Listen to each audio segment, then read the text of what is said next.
Hey y'all, welcome back to my channel. We are talking Real Housewives of Miami, the latest episode. So let's just go ahead and jump right into it, all right? Now, is it me? Because Julia is sounding like a cat, maybe, or something caught in the AC unit outside, just baking, doing what I guess is vocal warm-ups, and then she just started breaking down crying like she's the victim, and I am instantly annoyed with this Karen. Like, I'm trying my best not to call her that, but oh my god, like, she got all the characteristics, right? Like, girl, bye. You told this person that water got spilled all over the place. Like, you wasn't the one that spilled it. And then you see Gertie having several conversations with the ladies regarding her side of the story. We are now at Gertie's house, and she is decorating the home in Halloween decor. And she's talking to Russell about what happened with Julia. I believe I told you last video that Russell is very protective of his wife. He may be silent, he may be reserved, but when he speaks, honey, baby, he speaks. And you can't tell me that everybody respects Russell. You could tell. You could definitely tell. So now we at the grocery store with Martina and Julia, and she downplays the facts that she got Gertie wet. And she's saying she allowed Gertie to take her there. What? Like, you were the aggressor, Julia.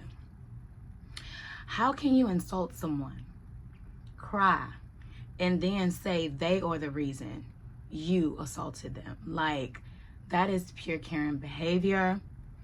Attacking. Now she's using the word attacking. Do y'all not see these microaggression trigger words that these white women are using to associate with a black woman who again did nothing to warrant that type of behavior? And Martina, you weren't even there. You weren't even there. This lady stood up over her twice and threw water in her face. She should have pressed charges. She should have pressed charges, because I probably would. Gertie finally breaks down over that moment when she's talking to her husband, her safe space. I completely understand that. And Julia cannot understand why Gertie hasn't responded to this long text that she sent out to Gertie explaining why she assaulted her with water.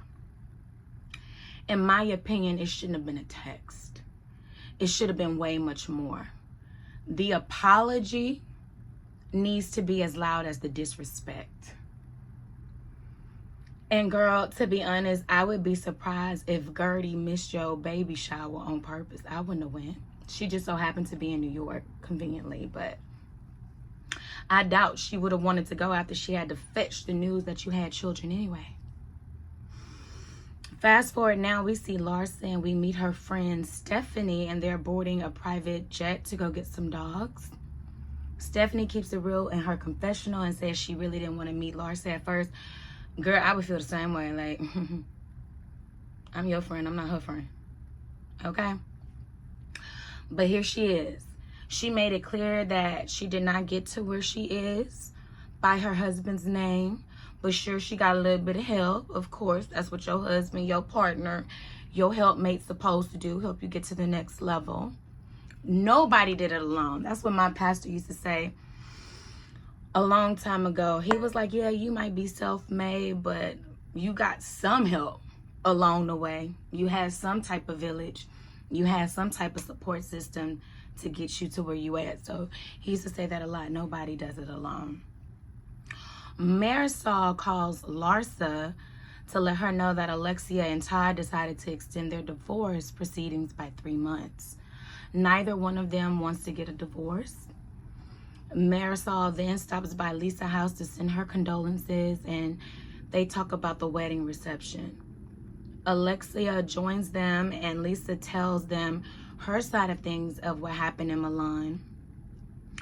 Fast forward, we also see Larsa doing the exact same thing with her friend that she was with there on FaceTime. And baby, what happened? And something happened. Like, did something happen when the cameras went down, or y'all just decided to edit it because it was so bad? So y'all didn't even put that in the show, because we did not see Jody. I didn't see Jody. Did you see Jody? I didn't see Jody get aggressive with Larsa in any manner, or anybody telling him to calm down. And I mean, so it's like y'all trying to imply something again, because now here we are talking about the eyes. Like, baby. So then Lisa says she sends Larsa a picture of her father. She kept saying dad. Like, wait, you don't have to put emphasis on dad. We know your father has recently passed. He is deceased. So the fact that you keep putting like, girl, we know, but we also know his name is Robert. We can't call him Robert. Why we can't refer to this man as his name? But okay. Kiki and her daughter goes to the airport to pick up her father.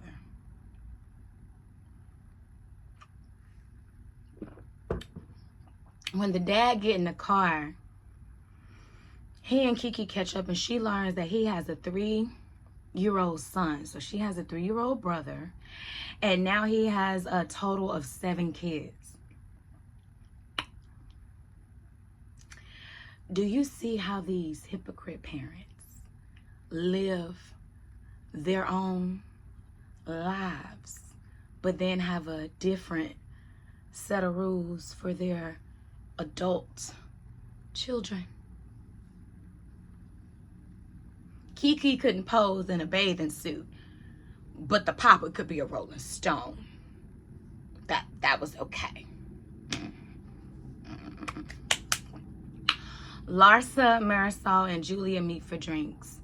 Stephanie joins the girls sometimes later, and is it me? I see, it looked like to me Julia didn't like her. Like, I saw it all over her face. Like, y'all didn't see? Go back and watch.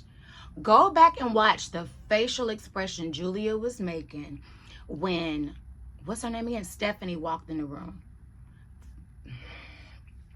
I guess she was getting all close, but you know what they say about keeping your enemies close. Just saying. Just saying. It looks like to me, I don't care what Julia's saying right now. Oh my God, that's my new best friend. No. I don't think you like her. I do not think you like her. It was written all over your face. I also noticed that Larsa kept speaking for her. She don't like kids. She don't like animals. She don't like this. She don't like that. Like, damn, let this lady speak for her damn self. I don't ever think she said she didn't like kids. She even had a backstory when she said she considered it, but instead she focused on her career. I see nothing wrong with that. I used to hate when people tell me that I don't like kids. Like, wait. As many brothers and sisters and nieces and nephews and god kids I have, and baby, and help raise. I don't like kids. Like, what do you mean? Just because I'm having a girls' night or an adults' night and this is a kid-free zone, that doesn't mean I don't like children. That means my lifestyle and the way I'm set up is not adopted for you to bring your children over here. So therefore, this is a kids-free zone. When I go to your house, I understand that you have children and that I'm going to have to deal with them like Lisa do. But those are your life choices. These are my life choices over here. So why can't we just respect them? That doesn't mean I don't like them. That doesn't mean she don't like them. I also love the fact that Stephanie has a boardroom full of diverse women. I want that for myself. So as the girls are talking, they are noticing that Alexia hasn't made it there yet. So at this point, Stephanie says, can I just let everyone know that my pet peeve is being late? And child, I totally agree with it. Totally agree with that. And sidebar. Certain people might be used to accommodating late people. I'm not that person. And if you are going to be late, the least your rude ass, because being late is rude. You learned that in etiquette. Everybody knows the rule of thumb. If you're early, you're on time. If you're on time, you're late. And if you're late, don't bother. If you are going to be rude and be late, at least send a courtesy text. Hey, I know we were supposed to meet at 11, but I'm running like 15 minutes behind. Go ahead and get started with a cocktail appetizer on me, and I'll be pulling up soon, if that's okay. Unless you want to rearrange, I completely understand. That's how you do that. Me personally, I'm not doing that. No. I'm not accommodating. No, it's insulting. It really is. Especially for people that's carving out time to do that. But it's insulting. It's insulting. And your friends might got used to that, and your friends probably don't want to check you on it. I'm gonna say something, because again, their time, my time, 2 different times. And the way we probably value it is different. And me saying how I feel is just truth. And you know what? I'm gonna just leave it right there. So they call her and she didn't pick up, but she texts back saying she has a headache or a migraine and she just needs to take a mental break. Larsa feels as though she's in the bed with her man Todd, and Marisol agreed. The girls are making their way downtown to Julia's baby shower that Adriana is throwing. Alexia said that she was not with Todd that night when the girls confront her about not showing up, and nobody believes her. Not even the producers. And this baby shower, again, she is talking about her divorce with Todd and saying that Adriana played a part. Alexia also says, I don't want to talk about any of her fake boyfriends or any of that fake stuff, which is so funny. Now, hold on, Stephanie. You just got here. You can't come up in somebody's face that you do not know and give your unwanted opinion and then put God in it. Like, you don't know me, sis. You don't know me. That was very tacky. Now, when Lisa comes in, she arrives and she speaks to everyone except Larsa. Kiki also informs Larsa that Gertie is not there because she's in New York. They then show pictures of the boys, and they are so gorgeous. They're so beautiful. However, I'm a little concerned with these Karens raising 2 little black boys, but I might speak on that later in extent in the future. Alexia gets up to give Julia a toast, and Adriana as well. Alexia as well. Alexia and Adriana gave Julia a toast, but Adriana wouldn't let Alexia get a damn word out. And I just, girl, that was so tacky. Like, you ain't, if you, they play the diaper game. They play the diaper game. Lisa starts to throw up because she think it's literal. She says it smells like real caca in the pamper. But Kiki ultimately wins. Then they start playing Truth or Dare. Julia confessed her threesome situation sucked because she always feels someone is left out. But if she was to do something, Julia would choose Stephanie. Again, smoke and mirrors. Smoke and mirrors. Nope, don't believe it. It's not sincere. Sorry. Lo siento. Lisa, how tasteless can you be? You don't talk about people's money, especially people's money who you don't know. You damn sure don't say, I want to be friends with you because of said money, your yacht, your jet, your PJ, your Shayla. Is it called a Shayla? I think it's called a Shayla. Right? Chateau? No, I think it's called a Shayla. Isn't the Shayla like the winter little cabin place? Chic. I think it's called a Shayla. Anyways, I'm going to circle back, but I think it's called a Shayla. Right? Anyways, You don't do that. You don't do that. You can never come around my house. Absolutely not. Mm-mm. They sit down, they eat, and Larsa brings up the situation again when Lisa steps away to the bathroom. She gets back and she catches them in mid-conversation talking about her, so she confronts them. Adriana tries to shut it down, but then Julia posed the question, well, who told Lisa? Who told Lisa? Kiki then asked Julia, girl, like, why are you trying to start things at your own baby shower? Then Julia was like, she went to person. Was it you? Is it you? Did you tell her? Did you tell her? And finally, Kiki says Gertie's name. Which why? Why? Lisa wasn't gonna say nothing. Why you had to say something? Why? But okay.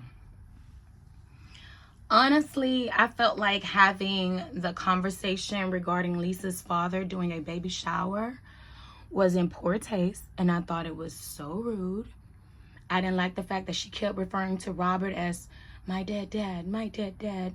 It's like she was trying to put like emphasis on that for like extra, I hate to say it, attention and extra sympathy. She tried to layer that sauce on, and then she leaves crying. So yeah, I cannot wait to see the next episode. And baby, what happened with Jody? What are y'all trying to say? Are we gonna see Jody spaz out sometime in the season? Is Gertie and Julia gonna have a situation when they sit down and talk, and is Julia gonna be kissing Gertie's ass up and down with an apology? Because I'm surprised that this show was filmed months ago and we still haven't got a public apology from Julia to Gertie. That needs to happen ASAP. The reunion hasn't been filmed yet. Gertie, where we at? Because baby, I'm on your side. You let me know. Thank you so much, guys, for watching. And if you liked, please continue to follow, subscribe, share, and I'll see you next time. Bye.